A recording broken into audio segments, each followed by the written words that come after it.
Explore Marscon Networking Maverick here, and today we have with us a Wok Star, Eleanor Hoh. Thank you so much for being with us. Taking time out of your star duties from being a Wok Star. We actually used this today and had an amazing class. So when did Wok Star come about then? I love the brand. I think that's an amazing brand. Thank you. The Wok Star. So how did that come about from the Chop and Chat? Well, I started giving cooking classes in these incredible showrooms like the one you see here. This is great. This is like Strato Ambiente in Coral Gables. And all of them had these glass flat cooktops. And I started using a wok ring, but then it actually made my heat further away from the wok. And I think I mentioned that I used to have to keep apologizing for my soupy stir fries because the electricity wasn't giving me enough heat. So that's how we came up with the portable gas stove, and that completely changed the whole framework of what I did. And in Key West, as I mentioned, I didn't do any of the hardware, but every time people tasted my food that came out of my cast iron wok, they kept saying, that was so delicious. What's different? What's the secret? Yeah, it's like, is it your What's cast the iron? secret Yeah. sauce? Oh, Yeah, but so it was actually the stove that really made a difference. Well, it's actually, this is how it came about. I discovered that there's really 4 essential elements that help you succeed. And that's high heat, the right wok, the right technique, and then quality ingredients. And that's how I put this whole kit together. Yeah, so it gives you all 4 of those. Exactly. And you also help teach the technique. Yeah. Right? And I think you also have a Udemy course that helps people with the technique too. Correct. I have an online course because I have a lot of students from all over the world. Yeah, they can't always come to these locations. Exactly. Spain, Canada, Australia, all the way down in Australia. Can you believe it? That's crazy. Everyone wants to be a Wok Star. I can believe it. I mean, I think that the food we had today, the 3 different dishes that you showed us and how fun it was to do, because I mean, but a lot of us got a chance to experience just how easy it was to use this wok. And I loved using the burner, which is also great in case of an apocalypse as well, or a hurricane. Florida hurricane. I know, the hurricanes, I think, for sure. Because especially if you live in an apartment like us, we don't have grills on our patio or anything, so we can use this during a hurricane. So I think that's a great bonus. And throughout this journey, how long was this journey from word processing to Chop and Chat to Wok Star? What time frame are we doing this? I've actually been doing this for longer than 2 decades. That's amazing, man. But it's taken me a few years to kind of refine the kit because I went through, as I mentioned, I started with a flat bottom wok, and then I went full circle back to the lightweight cast iron wok that my mother introduced me to using. So, and really learning to cook from my mom all those years ago. Who would have thought that I was going to teach other people how to cook? That just, it never came into my mind that I would get into that. And it was only because a few friends pushed me. You're great at cooking. Yeah, show us how to do it. Yeah, which is sometimes where the callings come from, right? Things you don't even know. If you're good at it, why not get paid for it, right? Why not make it your profession? You love doing it, you're good at it. Yeah. Why not transition? I think that's something all small business owners, like mompreneurs nowadays, are doing it from home after having kids. They get pushed out of the workforce and they have to get pushed into a new career. So a lot of times they launch their own businesses, which I think is fun. But it's not all just fun and games, right? So I'm sure in the 2 decades, there have been some hardships or failures or things you've had to overcome. So tell me some stories about that, because I think a lot of people are always, they look at people and they say, oh, you're already successful, you must not have gone through anything bad.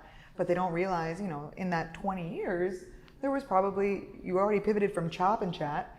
So there's pivots, there's things that had to happen that you had to overcome. What are some of the biggest challenges that you had to face and overcome? And tell us some stories about that. Wow. Do you have 4 hours? If we can condense it, I guess. Yeah. Another 4-hour class. I think the biggest challenge was at one stage, a a few people suggested I should do home shopping network. Oh, where you go on Home Shopping Network? Yeah. Oh. To sell it, you know, how they sell products. Oh, I see. But a lot of people don't realize that you need a lot of capital for it because they want you to have thousands of them ready. Ooh, yeah, they should. But because I was going that route, I actually went to Hong Kong and brought my husband, and thank goodness my father, who can speak fluent Chinese, because I can't read or write Chinese. I took French. Yeah, French. So, talking to the manufacturer of the Wok company, he kept trying to say that he could make whatever I wanted, you know, put my name on it. Brand it. Yeah. And my father was in the aluminum business. When we came out of the factory, he said, "Darling, he's only saying that because he wants your money. Because you cannot weld onto a thin cast iron wok." Thank God he was there, because I would have ordered 5,000 of them. Yeah, that's how much they make you The buy. bulk order. Because That's they like the want to smallest do bulk orders. Yeah, they want to do it in a container and ship it to you. You know, so can you imagine? I would have had 5,000 of the woks, and you can't do anything with them. And they can't even put your branding on it. It would just been the woks that fall, and the branding falls off, I guess. So that was one of the biggest saves, I want to say. Some of the other obstacles, you know what, every day I'm actually stamping out fires. And so some of my friends, they don't understand what a solopreneur has to do. A lot of people don't. They think, oh, she just only gives classes twice a month. But they don't realize I have an online business as well, which is selling the kit online and also dealing with the cooking classes. Right. So, but every time you think, oh, things are going smoothly, boom, a wrench goes in, and you're like, oh, yeah, constantly having to deal with obstacles. But you know, the great thing about obstacles is the more people throw at me, the more I want to show them that I can get around it. So that's what keeps you motivated. Is that how you get through the problems? Because I mean, you're putting out fires every day. I know a lot of people feel defeated by that. So how do you just push through? How do you just feel the motivation? Like, what do you do? I'm a very lucky person. I'm one of the ones that are born with, what is the saying? When you see a glass half full. You look at the bright side. Yeah. And yeah, the more people tell me I can't do something, the more I want to show them that you can do it. Yeah. And conquer it. Yeah. Oh, that's so interesting. Because I think that is probably one of the biggest things solopreneurs deal with is the roller coaster of entrepreneurship, where you have like really high highs and really low lows, and getting through those lows defines you almost as an entrepreneur. Do you feel like you had a really great support system getting through that? Because your family's not here, right? They're abroad. They're all over. Australia, England, yeah. So what was your support system then getting through that? I do have friends who support what I do. My biggest supporter is actually my husband. If I hadn't had him help me, I mean, he went right down into detail about helping me figure out even the cardboard box to ship things in. I don't think I would have been able to do all that on my own. And what does he do in life besides being a Wok Star, I'm assuming, as well? He's actually in advertising. Oh. He teaches at the Miami Ad School. Wow, that's so interesting. Yeah. I guess you guys complement each other like a yin and yang kind of thing as well. He's like the visual person that sees the big picture, and I'm the one that on the ground. Yeah. Yeah, that's a really great compliment for a partnership in general, in business or, romantically in life.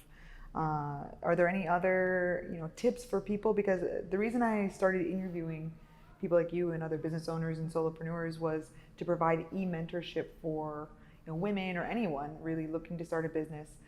Do you have any advice for them on, pivoting or how to start up a business or how to get through it? Any kind of tidbits? Because you have a lot of great secrets for cooking. I'm just wondering if you have some of those same secrets for entrepreneurship.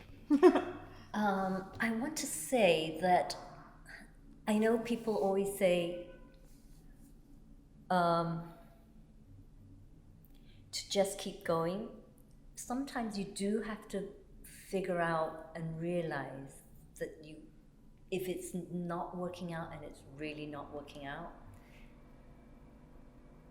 you've got to back off. Mm-hmm. There have been some occasions where I thought, okay, I'm going in one direction, but if it doesn't work, just recalibrate. So how do you know, like, there are some people that say, but just keep going, you're going to get it, you're going to do it. Yeah. How do you know if it's one of those times where you should push through, or is the time to reevaluate and maybe pivot? Do you know what?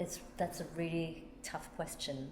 I think you have to feel it in yourself when it's right and when it's just not happening. So does that do with like self-awareness and just being present, I think, a lot with entrepreneurship? Yes. And do you have anyone that has been a mentor to you?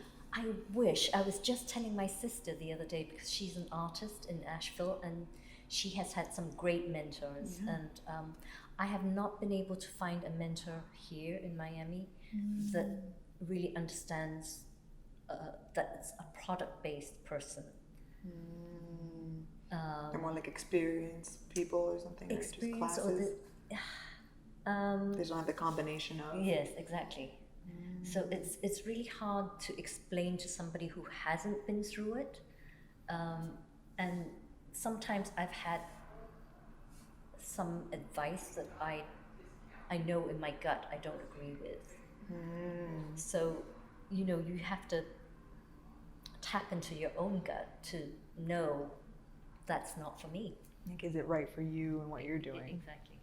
And what do you feel, I mean, you haven't gotten the mentorship in Miami. Have you had mentors throughout your life at all? Or was it always just you just figuring it out and researching? And I mean, you had your support system, your husband, your family, but otherwise, did you not have any other mentorship? No. Wow. That's so tough, isn't it? I think I think that's one of the things that really helped me being a lawyer and starting a law firm was having mentorship. So man, that's so amazing that you were able to do it on your own and just push through and learn and put this all together without knowing anything really and having no help.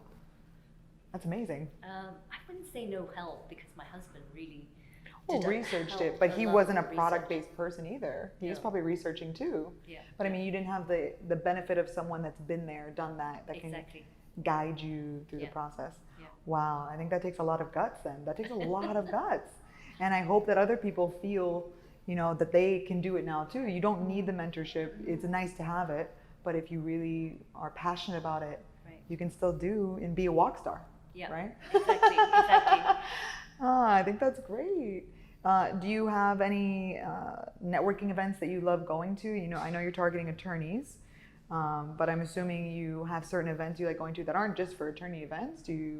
How do you plan out your networking, and where do you choose to go, and how do you choose those events? Do you know what? I love going out and socializing, because it gives me a chance to talk about the showrooms that host me, which I'm very grateful for, because I've done this over 2 decades, and I've had the honor of having so many beautiful environments like this to host me. And that was actually a genius idea that I kind of bumped into, because when I moved up from Key West, after having done it in my own kitchen for just 6 people, I thought, okay, how am I going to expand outside of your kitchen? Yeah, really, and do it for a lot more people. And I went to an event at another kitchen showroom. Actually, it was Bull Top, which is like top of the line. Oh, wow. And I said to the manager there, I said, you know what, I would love to have you host my cooking classes. And we got along so well, and that's how it started. Wow. So my whole business actually has been based on relationships with people. I think that is one bit of advice that I would love to give people, is relationships is the most important thing. If you don't relate to people and they don't like you, nobody's going to do business with you. So it's all about relating to people, building friendships. So whenever I go to networking events, my whole goal is always just be friends with people first. And then that's how it all comes. Well, that's great. Do you have anything else you want to share with the community, or any last? I mean, this has been a wonderful day in a great place. Delicious food, wonderful chef, obviously, and Thank you. mini chefs like us. Anything else you'd love to share with the Networking Maverick community? I want to say that I want people to reframe their minds about cooking and to really think of it as a time that they can decompress and just be in the flow, because connecting with food and how you eat, it's the whole thing.